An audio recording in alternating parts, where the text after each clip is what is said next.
Doctor Bhimrao Ambedkar के कथित चित्र को जलाने का मामला हाई कोर्ट की स्पेशल डीबी बेंच में हुई अहम सुनवाई। हाई कोर्ट बार एसोसिएशन के पूर्व अध्यक्ष अनिल मिश्रा सहित 4 लोगों की जमानत याचिका पर हुई सुनवाई। हाई कोर्ट ने केस डायरी को किया तलब, राज्य शासन ने जवाब पेश करने का मांगा समय। अब कल फिर स्पेशल बेंच में होगी सुनवाई। एडवोकेट अनिल मिश्रा के वकील और हाई कोर्ट बार एसोसिएशन के अध्यक्ष पवन पाठक ने कोर्ट में कहा, पुलिस ने विधि प्रक्रिया का पालन नहीं किया, पहले गिरफ्तार किया, बाद में एफआईआर दर्ज की गई। एडवोकेट अनिल मिश्रा ने वकील और हाई कोर्ट बार एसोसिएशन के अध्यक्ष पवन पाठक ने कोर्ट में कहा, पुलिस ने विधि प्रक्रिया का पालन नहीं किया, पहले गिरफ्तार किया, बाद में एफआईआर दर्ज की गई। परिवार को भी समय पर सूचना नहीं दी गई। एट्रोसिटी एक्ट सहित लगाई अन्य धाराओं में नोटिस देकर छोड़ने का प्रावधान है। ग्वालियर पुलिस ने हाई कोर्ट के आदेश की अवहेलना करते हुए नोटिस देकर नहीं छोड़ा। अनिल मिश्रा समेत 4 लोगों पर डॉक्टर भीमराव अंबेडकर के कथित चित्र को जलाने और अपमानजनक नारे लगाने का आरोप। एडवोकेट अनिल मिश्रा समेत 7 लोगों के खिलाफ साइबर सेल थाने में एफआईआर दर्ज की गई थी। कल जिला न्यायालय की जेएमएफसी मधुलिका खत्री की कोर्ट ने जमानत याचिका को किया खारिज। चारों को कल भेजा गया था जेल। गुरुवार को एडवोकेट अनिल मिश्रा, अमित दुबे, मोहित ऋषिश्वर ग्वाल, गौरव व्यास को गिरफ्तार किया गया था। एडिट।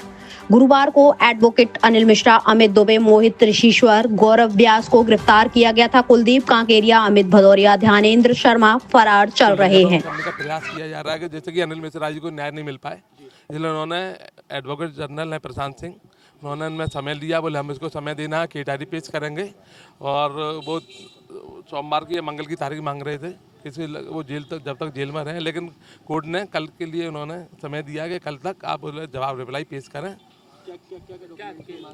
उसमें केस डायरी आएगी और शासन का पूरा एक जवाब आएगा। वो उनका कहना है कि इनके पहले भी इनका कोई उनके पास में को बोले हम बताना चाहते हैं, इनका पूरा पहले का कोई कैरेक्टर है, पहले के वो बताना चाहते हैं, इसके लिए उन्होंने लिया हुआ है, तो वो समय मांग रहे हैं।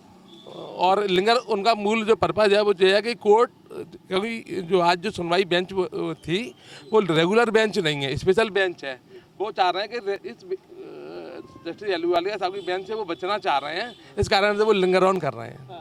अपना एलिगेशन क्या है और बेल को लेकर क्या? हमारा ऐसा एलिगेशन है कि एक तो उन्होंने 41 के नोटिस का एक सामान्य प्रक्रिया है कि 7 साल तक के केस के अंदर में एक किसी भी व्यक्ति के खिलाफ, भले ही SC/ST एक्ट हो, उसमें भी 7 साल तक के केस किया तो नोटिस देके छोड़ा जाना चाहिए, उसको सामान्य प्रक्रिया है, लेकिन उन्होंने उसका पालन नहीं किया। नंबर 2 कि हमारे को एक किसी भी व्यक्ति को जब अरेस्ट किया जाएगा तो उसको तुरंत उसको इन राइटिंग में उसको सूचना लिखना पुलिस देगी कि वह आपको इस अपराध में इस कारण से गिरफ्तार किया जा रहा है, और जहाँ की 7 साल से कम का है तो जरूर मैंडेटरी है देना।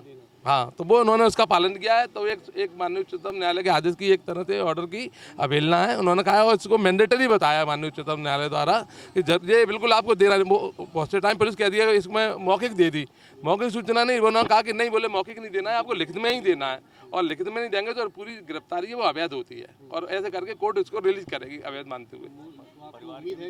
बिल्कुल, क्योंकि इनके खिलाफ 2 चीज़ें, एक तो इनके राइटिंग में जो केस डायरी के अंदर जो बताया था, कल जानकारी मिली कि इनकी जो परिवार को सूचना दी गई वो कल दी गई थी सवेरे 11 बजे, तबकि इनको कल शाम को 7 बजे से परसों से रिटर्न करके रखा हुआ है। नंबर 2 का जो एफआईआर हुई है वो इनको 7 बजे गिरफ्तार किया है, और 8 बजे 1 घंटे बाद एफआईआर हुई है। यानी कि जब हमको गिरफ्तार किया गया था तब हमारे खिलाफ कोई भी शिकायत, कोई भी केस, कोई भी किसी भी थाने में पंजीबद्ध नहीं था, कोई एक शिकायत भी नहीं थी। तो यानी कि आपकी प्रक्रिया दूषित है, इलीगल है, क्योंकि हमारे खिलाफ मुकदमा नहीं था। फिर आपने प्री प्लान करके ये तैयारी करके हमको जेल भेजना चाहता। तो शासन का पूरा प्रशासन का ये एक उनका हिडन एजेंडा है कि हम अनिल मिश्रा जी को हम जेल में रखें।